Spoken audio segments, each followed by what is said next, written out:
do you take responsibility kwamba vitu hazijaenda vizuri, and do you take pride kwa zile ambazo zimefanyika? Mimi naomba msamaha kwa Wakenya kwa sababu huyu William Ruto mimi nilichangia kiasi kikubwa sana kumsukuma kuwa rais wa Jamhuri ya Kenya.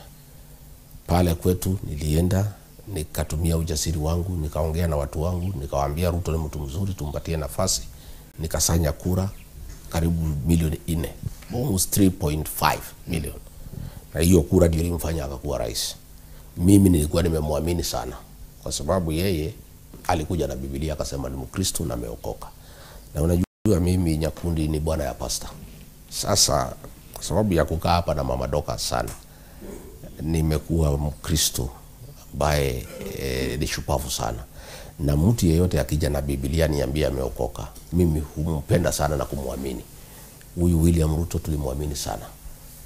Na mimi ile maneno yote alituambia atafanya kwa hii manifesto, mimi nilimwamini.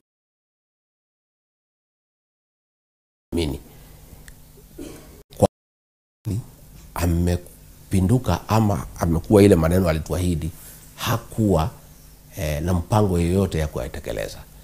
Sana sana maneno ya uongo. Bwana Nyakundi, maneno ya kudanganya watu ni kitu ya uchungu sana. Alikuja pale North Mugirango pale Nyamira, akasema kutakuwa na university ya Nyamira, akijua vizuri hakuna pesa yote iko kwa budget. Anadanganya tu watu ya Nyamira mjana, na anajua mpaka wa leo hakuna kitu kimefanyika. Unasikia? So mimi I take responsibility kwa sababu nilimsaidia huyu William Ruto kuwa rais. Alafu amefika pale amegeuka wa Kenya. Alikuwa ameambia wa Kenya ya kwamba mambo ya bottom up economic transformation. Hii serikali itakuwa ni ya bodaboda, itakuwa ni ya mama mboga. Akifika pale ataweka kila mtu pesa kwa mfuko. Sasa kufika pale kuliko aweke watu pesa kwa mfuko, ile kidogo ilikuwa kwa mfuko ametoa, ameweka kodi. Watu wamekwama.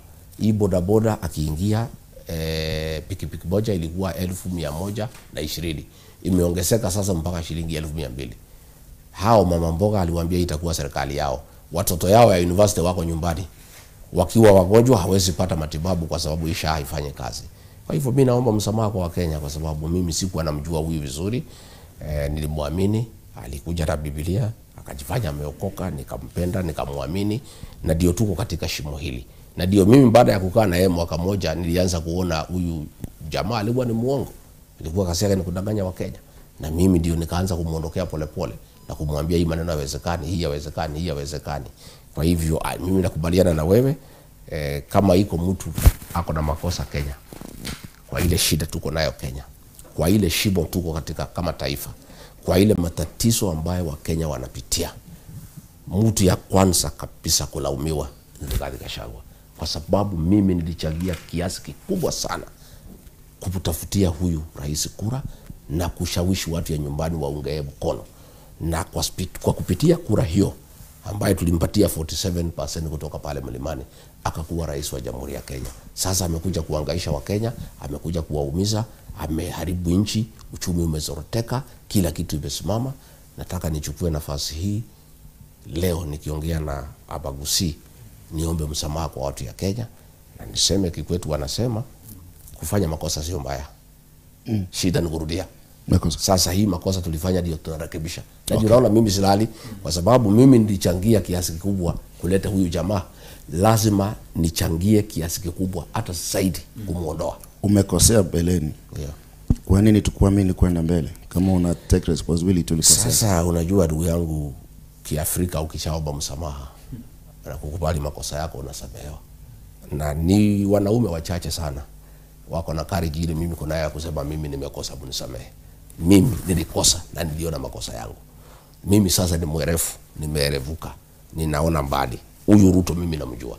Mimi naambia Wakenya, kama vile William Ruto anatendea Wakenya saa hii na hajali, nchi inaporwa hajali, kila kitu imeharibika hajali, anaendelea tu. Sasa tukifika hapa Nzoia Sugar imeuzwa, Chemelil imeuzwa na hajali, na anahitaji kura za Wakenya. Mimi nauliza swali, ile kitu inanisumbua kama ni kilala usiku. Kama anafanya hivi akihitaji kura ya Wakenya na akipata second term saidi hahitaji hao, hakutakuwa na nchi hapa. Atauza nchi yote, atachukua kila kitu. Tumeona juzi mashamba ya pale ya Kipsigis pale Narok amechukua 6,000 eka 6,000. Watu wameuawa pale na ni watu ya jamii yake. Mpaka wa leo hajatuma rabirabi ya kwamba watu waliuawa pale. Unaona? So mimi nataka kuwahisi wa Kenya tukue waangalifu sana. Lazima turekebishe pahali tulifanya makosa, na mimi nimejitolea kipawa mbele. Okay. Ile makosa nilifanya nitarekebisha.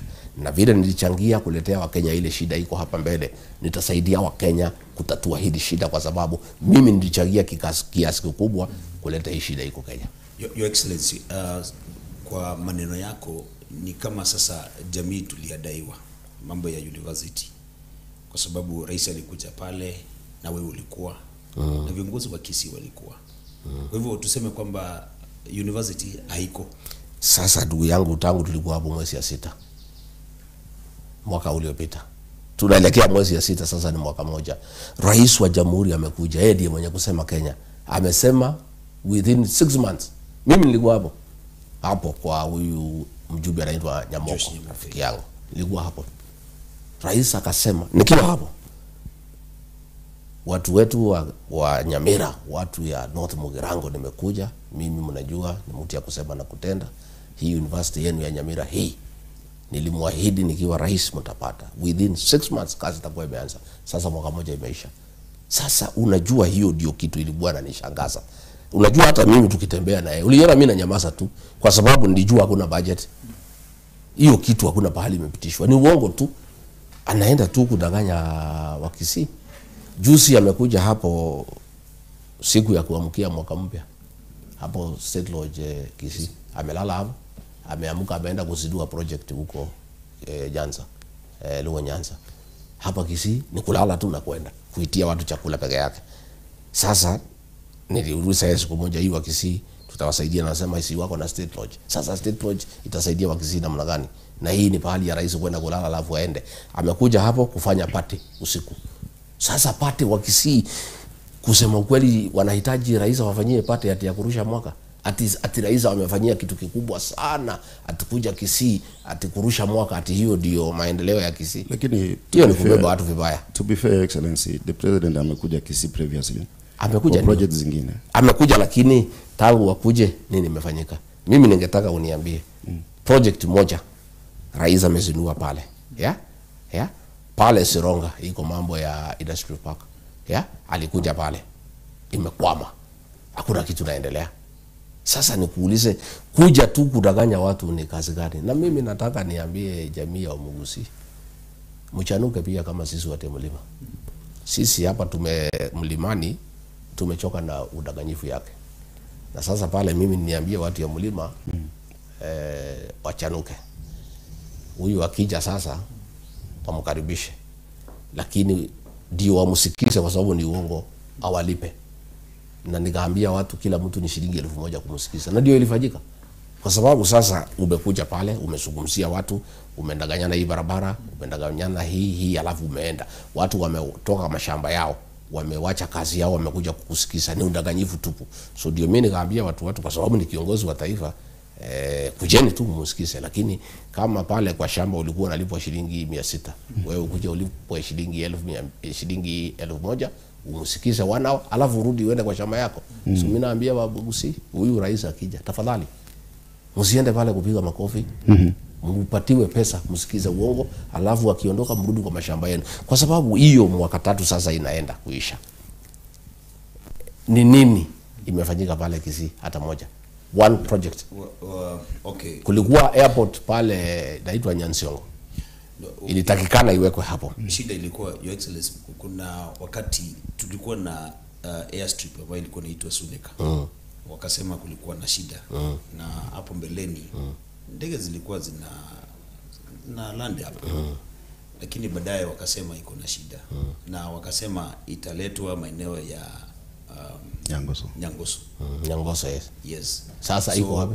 Kupitia hapo tukaambiwa tena kuna mambo ukarabati kidogo ilifanywa hapo, na hiyo mambo hakuna. Rais hakuwa na nia yote ya kusaidia watu ya Bagusi na airport. Hiyo airport imepelekwa huko Kirigosi karibu na shamba yake. Unasikia? Kwa sababu ingekuwa hapo inaitwa Jasongo, hapo ndio ingekuwa hiyo maneno inaenda huko karibu na shamba yake isaidie baada ya kutoka kwa kiti. Kwa hivyo mimi niseme mwaka 3 ya wajumbe wako pale wanapigia rais makofi. Kazi gani amefanya katika Nyamira? Kazi gani amefanya katika Kisii? Iko haja gani ya kumpigia makofi na kumsifu na kumwabudu? So nikiona hivi vijana wanafuata rais wakimpigia makofi wakisema ati teni bila break. Sasa hiyo ni siasa gani pale kwa Nyamira, kwa Kisii? Ni nini amefanya hata moja ambayo inaonekana? Okay.